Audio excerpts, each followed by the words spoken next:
Hi, Ron Kosakowski here. I am the owner of the Practical Self-Defense Training Center in Waterbury, Connecticut. What's going on here is we've got Adam Wall here. He's got MS, okay? And what we did, we found out, we did a lot of research and we've been talking about getting him stem cells. Stem cells are very expensive, ridiculously expensive.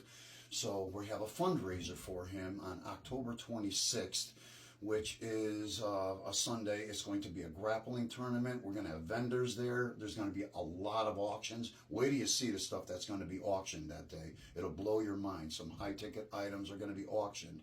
You're going to really like this. We're going to have live music. Some of the really good musicians, I should say, are going to be there playing. And we're going to be trying to do live, TikTok live. We're going to try to do Facebook live. We're going to do Instagram live. We're going to have people trying to collect money in the streets. This is going to be big. Okay, so hopefully you guys can participate and come on down.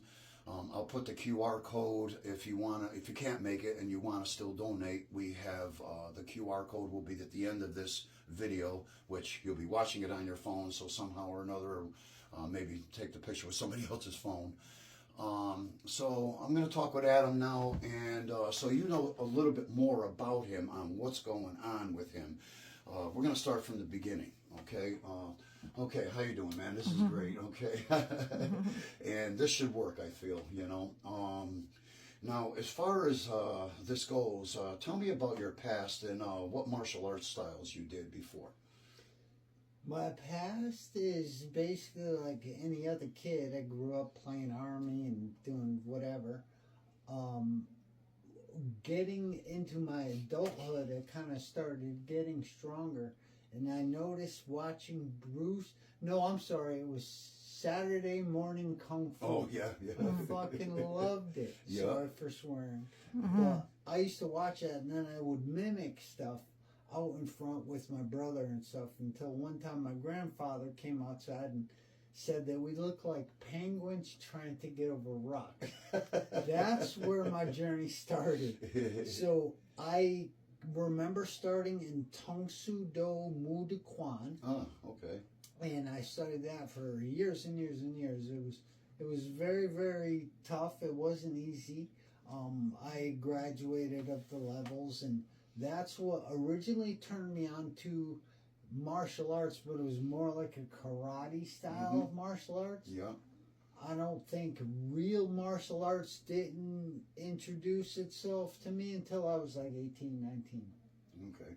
And that's when you came to the PSDTC, Practical Self-Defense Training Center. Yes, okay. You were my first MMA coach. Ah, okay. I didn't even know what MMA was. Oh, okay. And like that guerrilla style warfare, that was all new to me. Yeah. So okay. I never saw that before. And I never knew you can lose so quickly and easily when it came to guerrilla warfare. Yeah. I do teach it very hardcore. So you've done like Kali, the Jeet Kune Do, the integrated grappling systems, Brazilian Jiu-Jitsu, various different karate styles, to make it a bridge version of what we want to describe there. Yep. I have a long resume of coaches and stuff. Obviously, one of my coaches, Roger Denton, is one of my coaches. Rick Menente was one of my coaches. May he rest in peace. There's jiu-jitsu coaches, there's Muay Thai coaches, there's boxing coaches, it was ridiculous. As far as the weapons, for some reason, I don't know what it was, but there was like a realism aspect to it. So I used to call it my thinking stick. You could come to my house and it was very common to see me swinging around a razor sharp machete just from my thinking stick to put myself in a better mood. So that's where the weapons introduced itself to the martial art. When I got into the weapons, I believe I was already doing some grappling. I was doing some Muay Thai, some Muay Baran, actually with Jorge Herrera, I think is his name. Oh, okay, Muay Baran, that's a good one, yes. Yeah, it was great. I loved it. I didn't know the history or anything I was getting into, but that's kind of when the knife or the blade got introduced, and then everything went upside down. So just when I thought I was a badass grappler and I was great at striking, then I started seeing how the knife worked, and then I realized I wasn't that good. Okay. But, practice, with time. I gotta say, the funnest art I've ever done was JKD and Jiu-Jitsu, like the whole integrated grappling. They're the JKD could be a little painful, not like Muay Thai or boxing. They were incredibly painful. Jiu-Jitsu was not painful at all if you have a good partner. Yes. So that's the thing. Yeah. Now, speaking of coaches, you became a coach after a while, right? If I'm not mistaken, you coached a lot of fighters, right? For a long time, yes. Yeah. All right. Good. I think I started coaching before I got sick. I was coaching, I would say like 12 years. Started with a friend of mine. Oh, I want you to teach my daughter, whatever. The kid would come over and they would pay me and I taught the kid. And then I became a kids coach. Was the first job I had, and that was under A1 Martial Arts, under Ryan Griffith. And I started teaching kids class, and that's when the door opened. So it went so many places, it branched out so many ways. I tried to count how many kids I've taught, and man, I quit counting at 1,600. I mean, it's not just one school I worked at. Mad schools, summer camps, so there's there's all kinds of stuff. Yeah. But I'll have to say, coaching the kids' classes taught me more about myself and life than anything else. I was just going to ask you that way you felt you got out of it. That's good. Loved it. Yeah. Now, I'd like to know, when did the MS started kicking in? How did you notice that you had something going on? Okay, that's a great question. There's two avenues. There's the martial arts avenue, and then there was the driving a truck avenue. They both sucked. So the first time I recognized it, I was at a school. The first time I recognized something was wrong with me, I was at a school. It was the day was up. There was no one there. I would go to schools often to just train. Had the keys, let myself in, wherever. I was trying to kick the bag, and I couldn't keep my balance. So I was known for my kicks. I had a really hard shin kick, and I was working on the punching bag. But for some reason, I would kick, and then I would lose my balance and triple around or whatever. Kick, so I got mad. I was kind of like, what the fuck is going on? Yeah. Anyway, that situation ended. Then later that week, my second job was being a linen delivery person for a linen place or whatever, and my entire left side of my vision went blind. Driving a truck, I was on my way to a delivery. Really? Whoa. My whole left side went complete. It wasn't completely blind, but I would say 90% blind. Like, I could see it's very similar to looking through like a screen door. If you were to stack them up so there's like 10 or 20 so you could barely see. That's what it looked like out of my left eye. So I pulled over, tried to make some phone calls, couldn't get anyone or whatever. My vision ended up coming back a little bit, drove home, and I quit my job right away because I didn't want to crash in a truck. So between those two things, I knew something was wrong.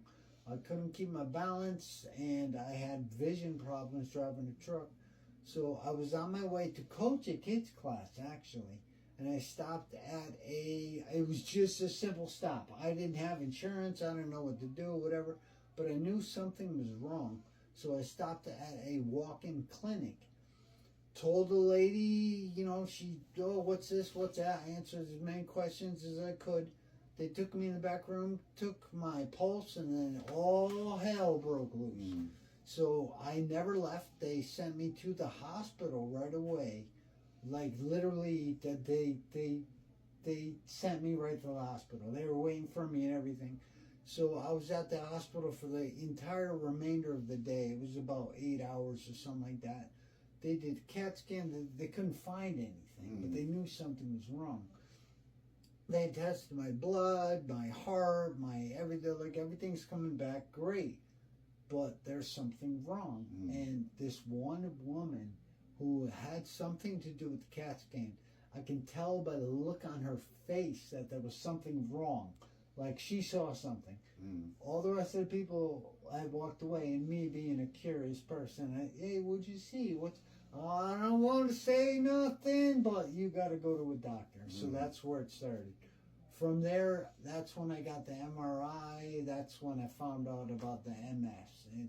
So that was like a walloping. And I never made it to my kids' class. So I did continue to coach for, I think I made it 3 months a total before I just couldn't do it anymore. You progressed that fast? Yeah. Wow. Well, I have a certain kind of multiple sclerosis. There are a few. Yeah. I have something called PPMS, and there is a very big progression rate in PPMS, and it's got a lot to do with your environment and people with negativity, bad things happening to you. And I was stuck in a situation that was really ugly, so it made me really, really bad. It got to the point where I knew I couldn't work anymore. You can't work, you can't make money, you can't pay the bills, you can't even pay the rent. So I had to leave. I had to leave Connecticut. I would say about 3 months after, 3-4 months after I was diagnosed, I moved to New Jersey. Still kept doing martial arts. Actually, Vacanti Jiu-Jitsu. Love that freaking place. Mr. Vacanti, he's awesome. I hung in there as long as I could. I literally did jiu-jitsu. I was on a cane. I could barely.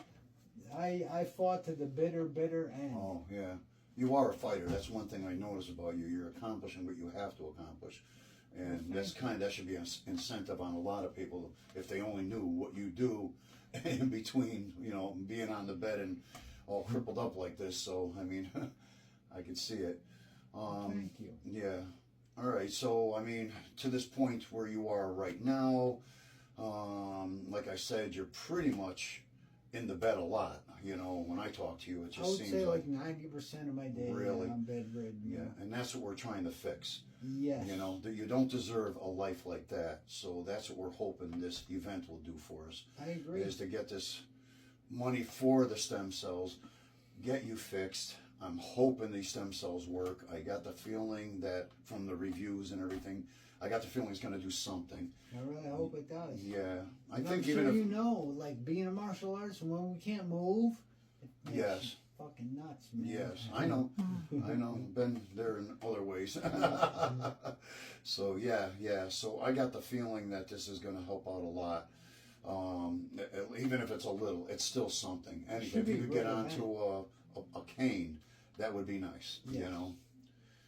I'm at a point where any kind of improvement is necessary. Yes. It's not like, of course I hope to improve, but it's gotten to a point where it's necessary to improve for me to even have a quality of life. So I have big hopes for this event. And I'm like, props on the music, props on the vendors, the food, all the stuff that's going to be there, the grappling matches, all the people that are helping with this event. Oh my goodness, dude. Yeah. I'm having a lot of beside myself moments.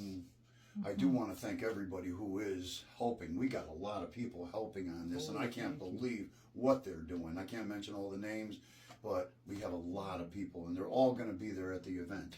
And don't forget, folks, this is October 26th. All right, it's on a Sunday. Doors will open about 11 o'clock. We're going to have, of course, everything. The vendors should be there before 11 o'clock. And, you guys can get around. We're going to, and see what they're selling, what their auctions, start buying auction tickets, things like that. And the grappling matches should start at noon. This should be a good event. We're going to have all different ranks. Color belts and people that don't have belts and everything else. I think even my students are going to partake in this, so this will be good. And so, hopefully you show up. Like I said, October 26th, hold that day for yourself so you know what's going on. At the end of the video, we're going to have the QR code. And like I said, if you have to take a picture with another phone, you might have to do that, have your wife, girlfriend, or whatever, take the picture of it. And maybe you could help donate if you're not going to partake in this event. But we hope to see you there.